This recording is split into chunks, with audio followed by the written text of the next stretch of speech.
So this is one of my favorite stories that I've ever read in a long time. This story takes place in Ohio. A man had been married for over 20 years. His wife was an absolute psychopath. She was always nagging at him about everything he did. And no matter how hard he tried to do things right, he could never please her.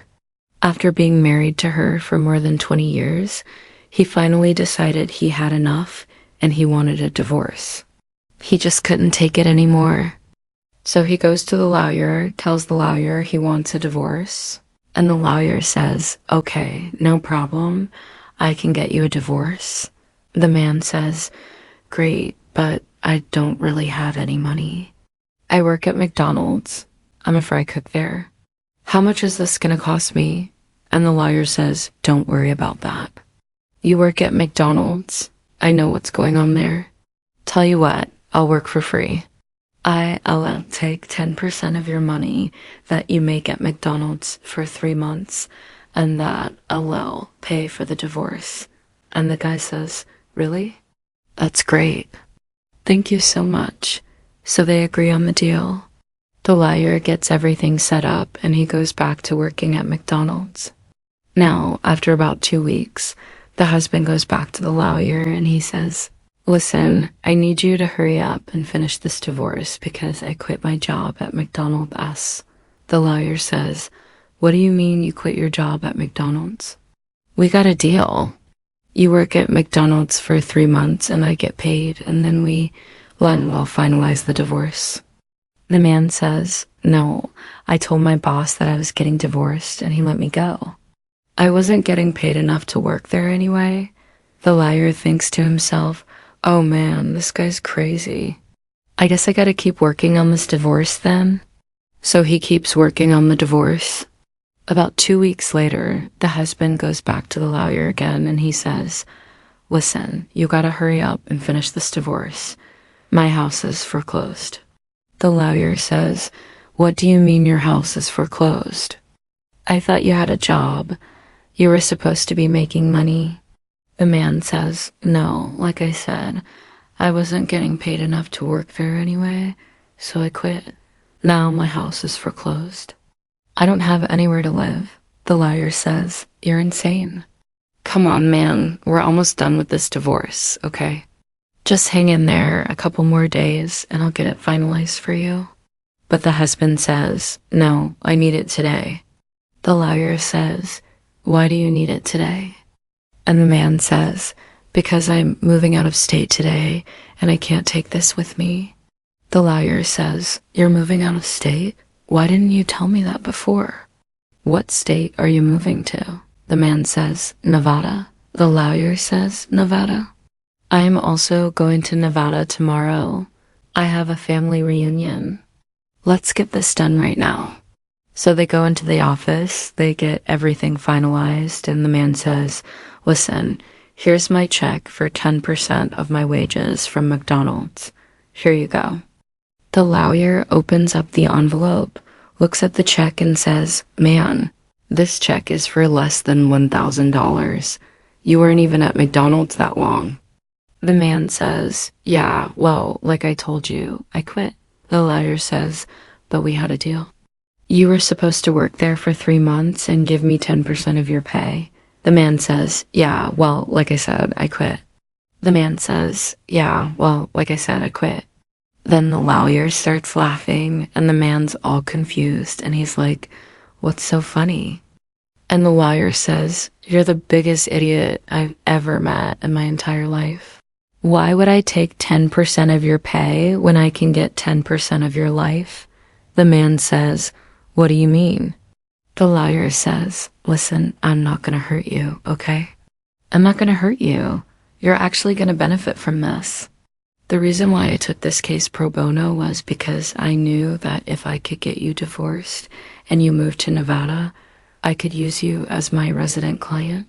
Think about it. You're getting a divorce. You're starting over in a new state. Who do you think you're gonna go to for help with all your legal issues? You're not gonna go to a lawyer in Ohio. You're gonna go to the lawyer who helped you get your divorce, and you're gonna ask me to do all your other legal work. Not only that, when you go to court in front of the judge, who do you think the judge is going to say? Well, Mr. Client, we really appreciate you coming down here to our little courthouse. You came all the way from Nevada. That's great. You know, we really appreciate you giving us your business. We want to give you a fair shake here. Whereas if I had an Ohio client, he wouldn't get that same courtesy. So I can get more money out of you because I have you as my resident client, and I'm closer to you than any other lawyer would be. Plus I get the travel fees. Get it? Now, I'm not saying you should go ahead and get a divorce if you have a good job or you have a house or anything like that. But sometimes people move to other states, other countries even, and they want to get a fresh start. They don't want their ex-spouse to be able to screw them over in their home state. If they get the divorce in another state, it's harder for their ex-spouse to mess with them. You know, you can always try to take people to court in another state. It just doesn't happen as often because most people don't want to travel. You know what I'm saying? Now, as far as your divorce goes, yeah, it's done. Goodbye. I love this story because it shows you that lawyers aren't all bad, okay? This guy, this lawyer, he could have easily taken advantage of this man, but instead he gave him a fair shake. He cut him a deal, gave him a better deal. You know, like he could have made up some bogus charges and gotten even more money out of this guy. But instead, he kept it real with him. And at the end of the day, he gave him a fair shake. Some of them will actually look out for you. I had a friend of mine, let's call him Larry, who went to a lawyer, a criminal defense lawyer, to see if he could get a reduced sentence for a loved one of his.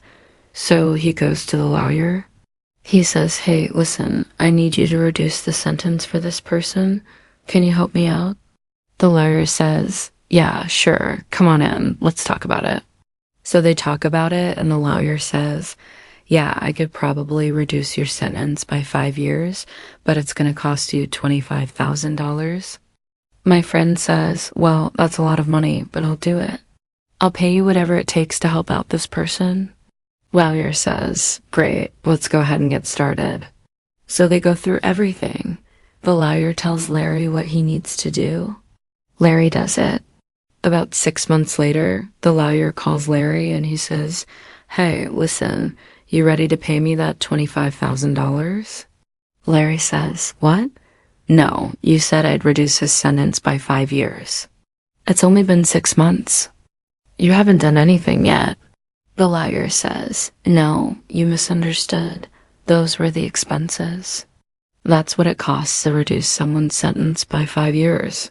Larry says, what? Are you kidding me? You never told me that. Larry says, what? Are you kidding me? The lawyer says, I did, but you just said, great, let's get started. What did you think I was gonna do? Just do it for free? Larry felt embarrassed and ashamed.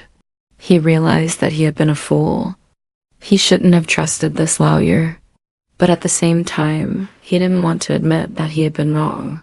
So instead, he paid the lawyer $25,000, and the lawyer didn't reduce the sentence by a single day. Sometimes when you try to negotiate, you have to be willing to walk away from the table. If you're not, then you're just wasting your own time.